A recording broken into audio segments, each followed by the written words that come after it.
Hey, how's it going? I am the Sanguiem, and welcome back to Satisfactory. So last episode we made a start on Site A, and we have this shell of a building here that we can work with, and we went ahead and made a steel factory. A fully working steel factory, mind you, that makes all the steel products we need and ships it over to this building via this rail system right here. Right now I'm standing on top of the radio tower, which I have disconnected from the biofuel generator and connected to the actual power grid. And right now I'm kind of just getting a lay of the land, and I actually have an idea that I'm going to try at a later date. I'm not 100% satisfied with the amount of steel products we're making, and honestly, we're going to get more eventually, like if we just wait around. It's just going to fill the storage boxes. Like, we don't really have to worry too much. But, in case we do want more, there is another coal node down here. And it's a pure one. And we could just take another iron node. And I suppose we could try something. There's no water nearby. But, I don't know. We could always send it over here or something. I don't know. We could always make another coal factory if need be. But that's not the focus today. Today we're going to actually finish Site A and make all of the beginner components to send to the hub.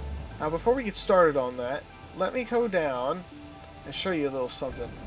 There is a drop pod to the south, right around here, where I found a hard drive and I plugged it into the MAM. Let's see what recipes we got. Alright. We got quick wire cable, which uses rubber and quick wire to make 27.5 cable per minute. Then we have Caterium circuit boards, which are okay, I guess. It's not as good as silica circuit boards, if you ask me. Then we have automated miner. We could just make miners passively. And honestly, I think that sounds kind of cool. It sounds so useless, but I kind of want to make it just because I can. Alright, to give you all a quick refresher, this is what we're working towards. We're trying to get plates, rods, screws, copper wire, copper sheets, cable, reinforced iron plates, rotors, and quick wire. Now, we only really need to utilize 3 different resource nodes for this. And that is iron, copper, and caterium.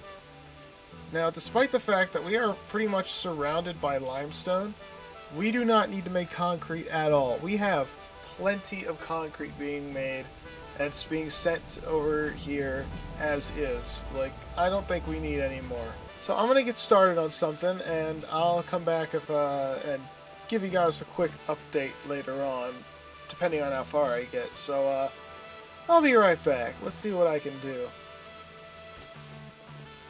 Hey guys, I'm back. So it's actually been 11 hours.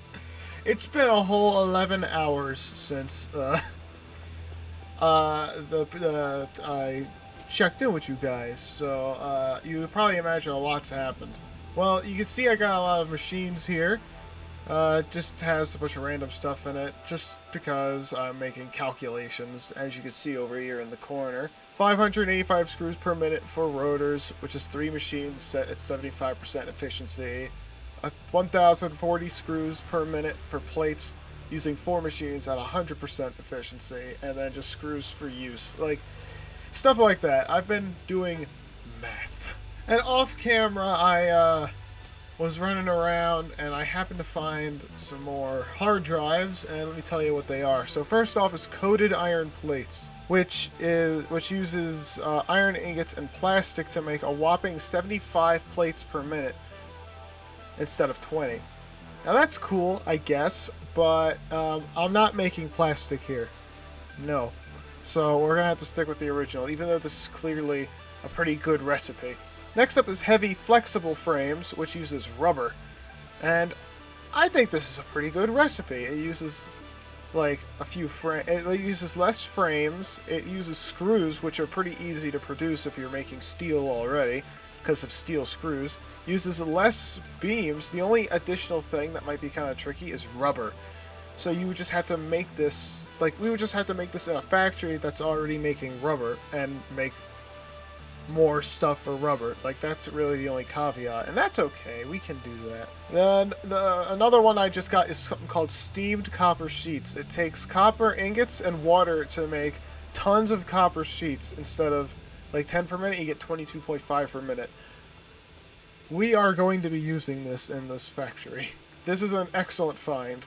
Another thing too is copper rotors, which I think I'm going to be using actually. Let me have a look. I think this is the copper rotor, using screws and copper sheets. So I'm going to be using 6 refineries to make the sheets. 3 of them are for personal use, and the other 3 are just to supply materials to make the rotor. Because look how many you get. You get 11.25 rotors per minute using this recipe. That's pretty good. And then the 52 screws. That's not bad. I like that. And finally, you have recycled plastic, which is rubber and fuel making plastic. But enough about that. I'm sure y'all want to see like the things and stuff and what I've done to the factory. All right. Well, hold on. All right. It's just over this cliff here. There it is. What? No. It's not. No, trust me. This is the factory. It's just we're really, really far away. It's very here. Let me put away my sword. It's the factory. I swear.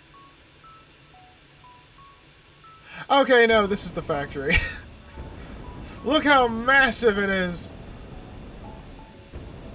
Oh, I won't make that. Well, all right. We're looking at it from down here. Okay, this is like the view right here. Take a look at this. Pretty nice looking, yeah. You've got refineries here, refineries over there. There's refineries over there somewhere. There's a big old water tower up there. 3 water extractors supply water to it using a Mark II pipe because I finally figured out how water works. And yeah, it's pretty big place. There's more refineries over there. Why don't I give you the grand tour, huh? Here's the service train, just chilling over here in this corridor out of the way. But down here, there's the refineries making pure iron ingots using water and iron ore. And if we go up these stairs here, we'll go into the actual room. Here they all are, and I got like the math here. 140 cubic meters per minute of water and 245 iron ore per minute makes 455 iron ingots per minute. That's right, these 7 refineries make 455 iron ingots per minute. And remember, I actually have these refineries over here. Now I wonder what these do. I wonder what these refineries do. Well, guess what? They also make iron ingots. So I have 910 iron ingots being made per minute here. Now that does sound like a lot, I know, but given how many iron materials we're going to be making and using, it's not as much as you think. But you've only seen the first floor. Let me show you the second floor. Oh, I guess I could show you over here first. Yeah, this is the train station room. Well, over here there's copper smeltery, foundries, I mean.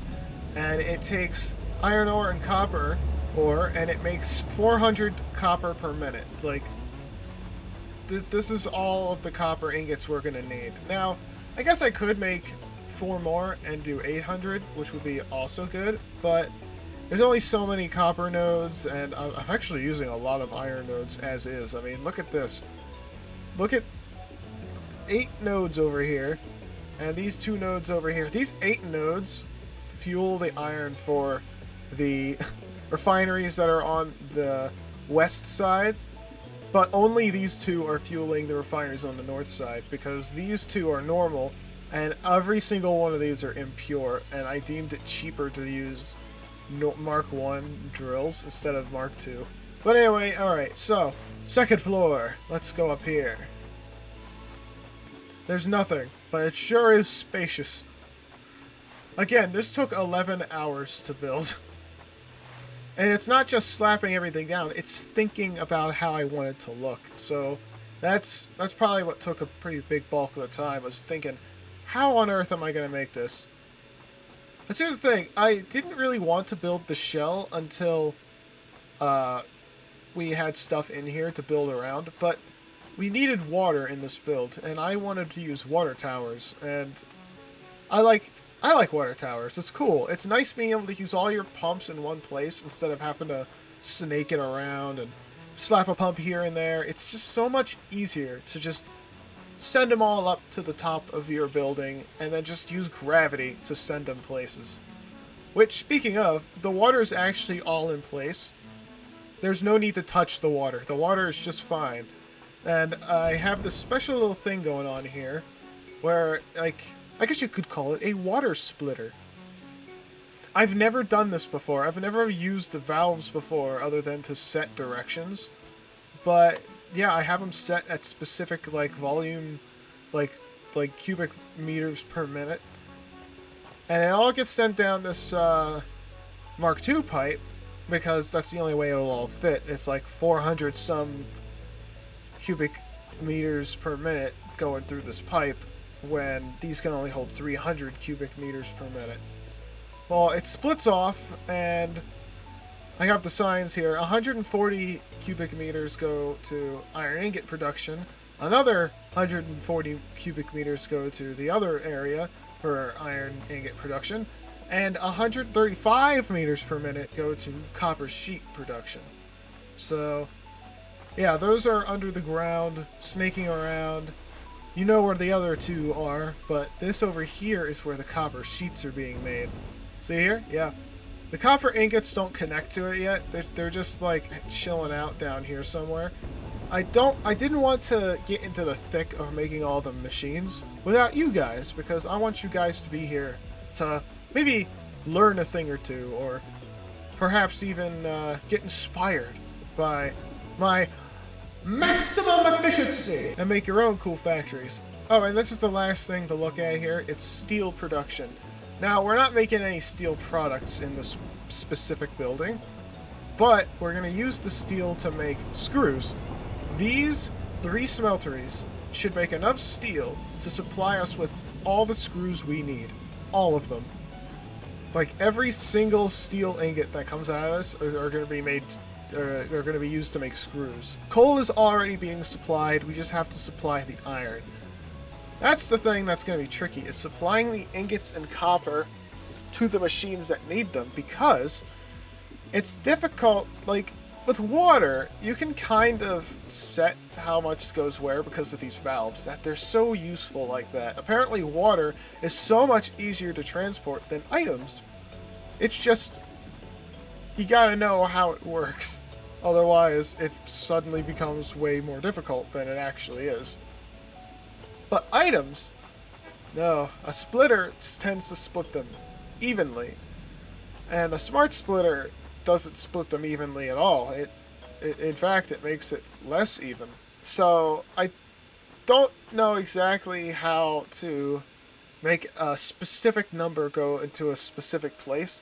Unless that's what the programmable splitter does, which I haven't unlocked yet, but last time I checked, it did essentially the same thing as the smart splitter. So I have to figure out how exactly I'm going to do that. Oh, and there's Caterium ore being shipped to the factory. It just hasn't entered yet. It's like, over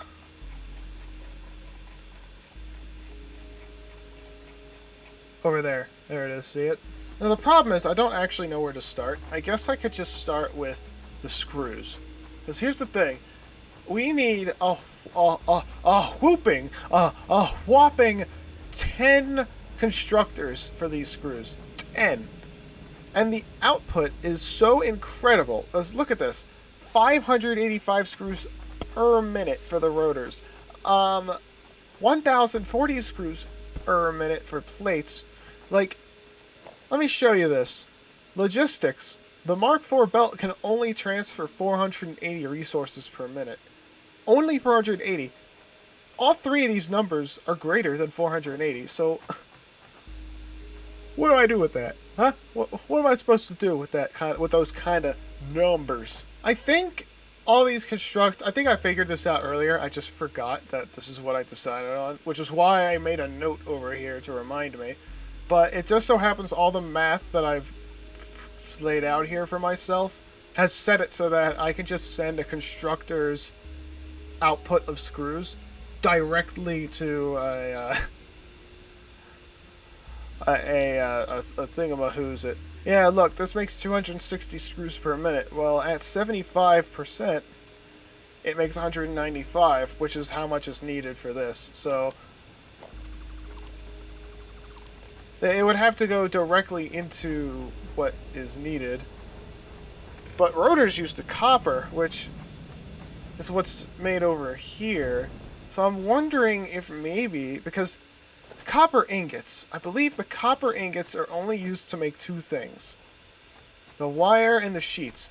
Well, once all of the ingots are used over here for the sheets, we can, whoops, I fell in a hole. We can send them over here to make the wire, but we need to make enough wire to also make cable. Now, the copper needed is the same number as how much water is needed per minute, so 135 copper ingots per minute is needed, so that leaves us with 265 copper ingots left to mess with. Now, one thing of... Here, hold on. Put 2 of these down. Alright, so cable. You need 60 wire per minute to make 30 cable per minute.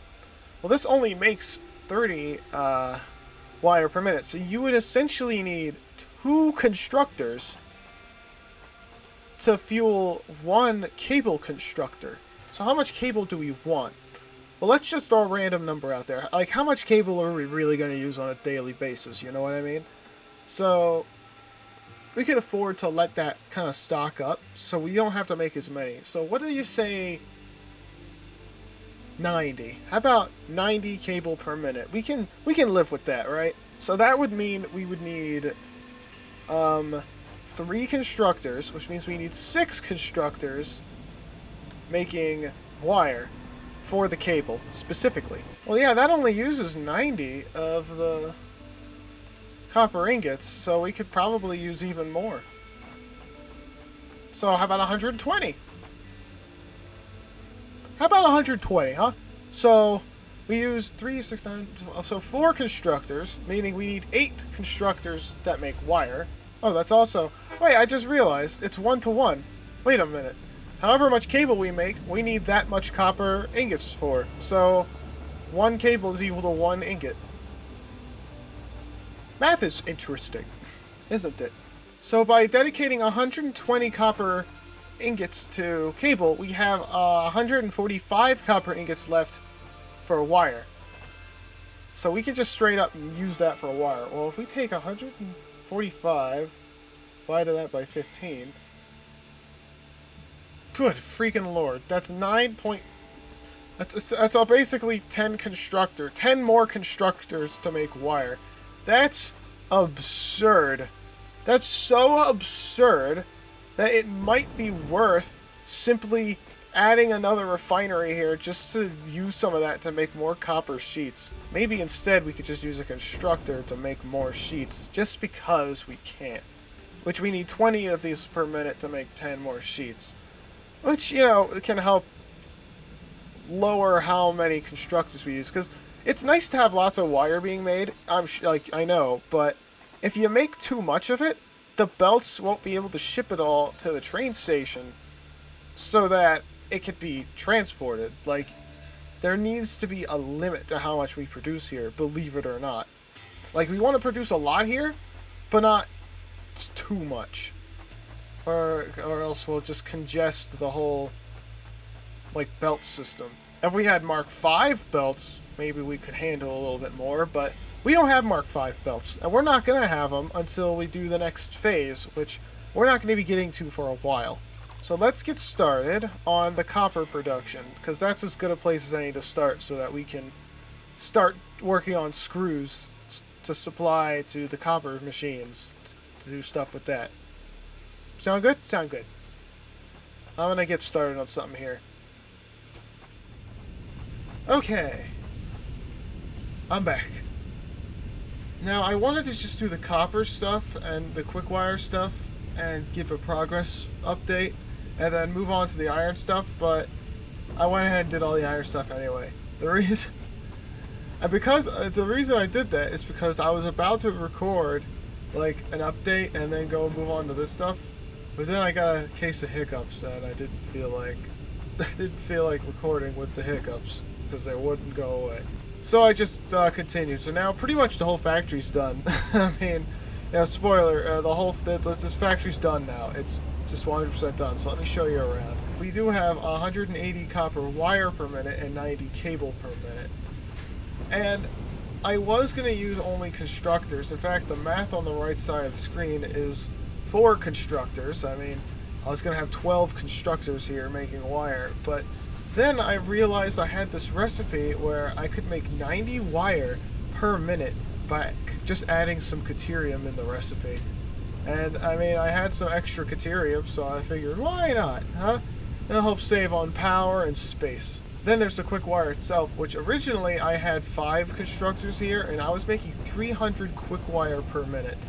But the belts just couldn't handle it. I was making so much quick wire that the belts could not handle it. I had to cut it back. Like, I actually had to restrict how much quick wire we were getting. And if we come over here, we'll see we have 33.75 rotors per minute and 60 bolted plates per minute. Now, I called it bolted plates instead of reinforced plates because reinforced plates wasn't, like, that was too long of a word. It wouldn't fit on the sign. So I got steel beams coming up, being turned into screws, and then from there it goes into here making plates. Now, you need a whopping 90 iron plates per minute for this, and I have 4 machines here, which means I need 360 plates per minute, which I do provide. We'll take a look at that in a moment, but first, here's the rotors.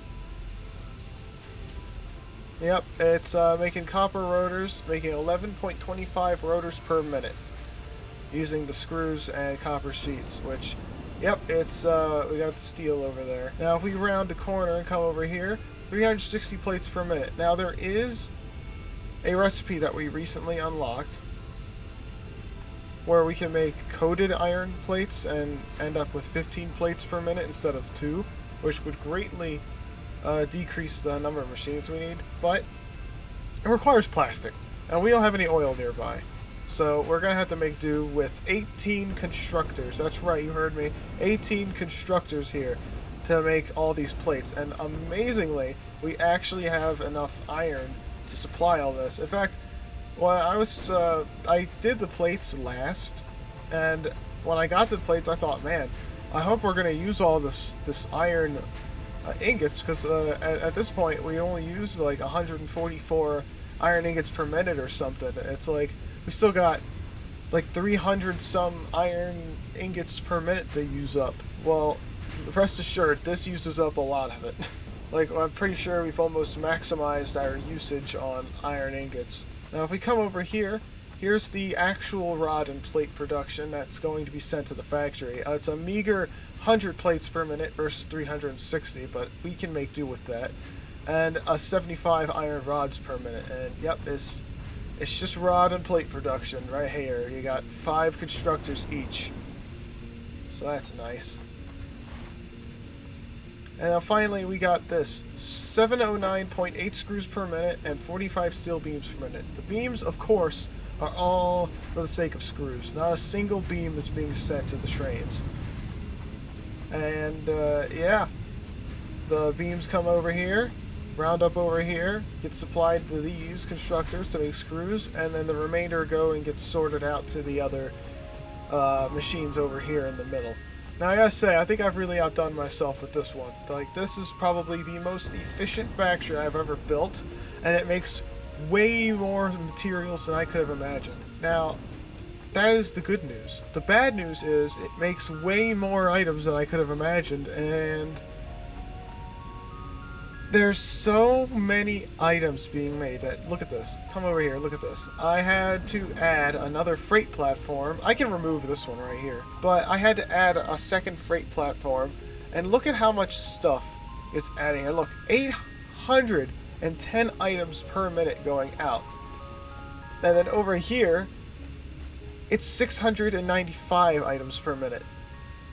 That is so many items, and there's only one belt emptying the train station over at the hub. So it's only getting 480 items per minute out of there. So in other words, over time, this is going to completely overwhelm the hub. Like, completely. It's not going to be able to handle it. It's just impossible. Because of the way it's designed, the hub cannot handle this many items going into it at once, which is kind of crazy since this is only the first factory. Good lord, I did not think we would be making this many items, but there I go, wanting to be efficient. Now, this setup has worked for me in the past, but that's only because I wasn't really too keen on being efficient.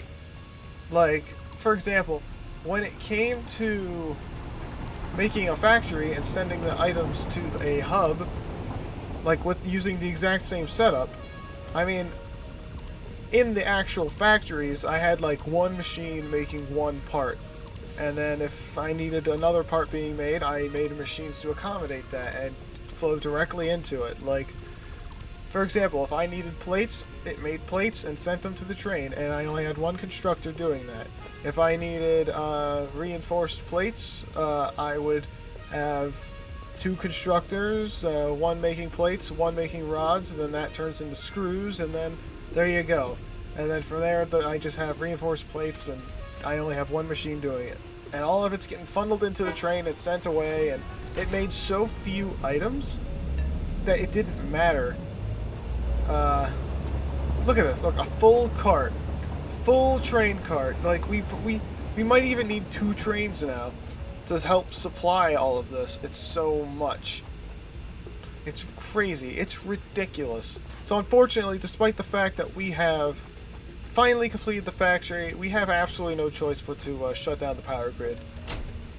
Which, yes, I have installed a shut-off lever for the whole Site A. The entirety of Site A is now shut down, including the steel factory. Look, you can see as the sub-train comes to a halt because it has no power. But this has a purpose. This allows the train and the hub to catch up with all of these items being made, because it's just too much. You know what else this means, right? We have to make a second hub before we even fully finished the first one, which is insane to think about. We have to make a new hub that has a train station for each site and has a specific route of belts that go from the freight platforms to specific storage units. For example, notice how this freight platform has cable, quick wire, and wire, etc.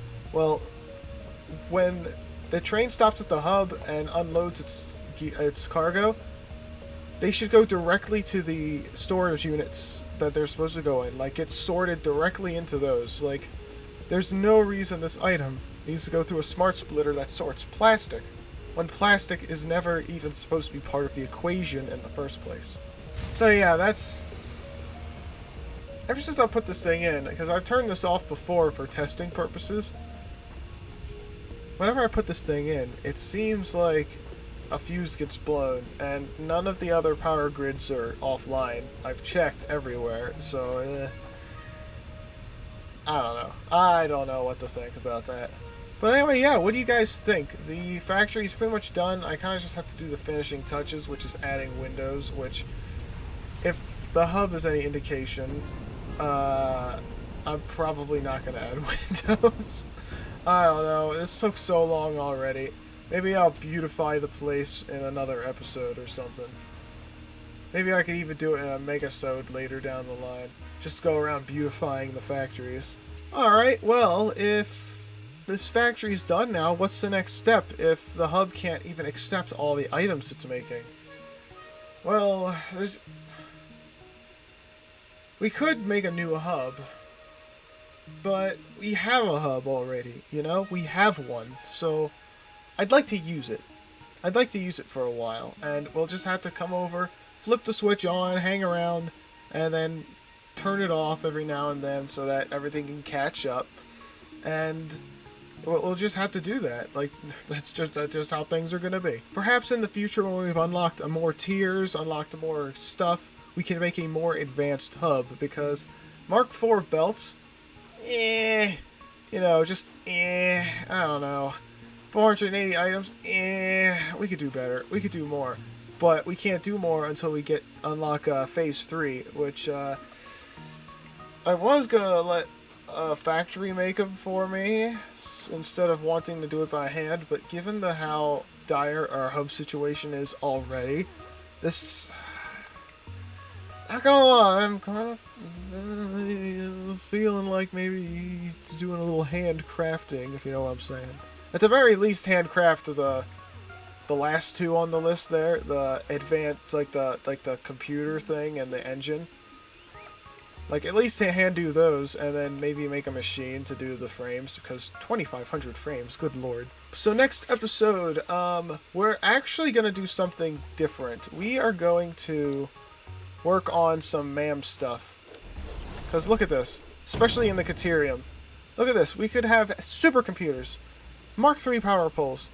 I don't really care about this, but we could get geothermal generators and programmable splitter. I want to know what the programmable splitter does. We could go to the courts and get radio signal scanning. We could unlock some weaponry stuff, maybe. You know, like, I just want to unlock stuff. And then maybe we can do a couple extra things along the line. Alright, one more thing before I go is... This took a long time to make. This episode took many hours. Look, it's been an extra 10 hours since the last since the last segment I've recorded. It took 21 hours to build this factory in essentially one episode. That's too long. If I'm gonna keep making videos like at least 2 days a week, I'm gonna have to do like shorter segments of working on this. This was a fun experiment to see how much I could fit in an episode, but I'm gonna have to dial it back a little bit, because good lord, this took like almost a week, like almost a real world week to make, because oh wow. Wow, I'm falling. But anyway, thank you very much for watching. If you like what you saw, consider subscribing, and remember, the Wasteland is watching. See ya.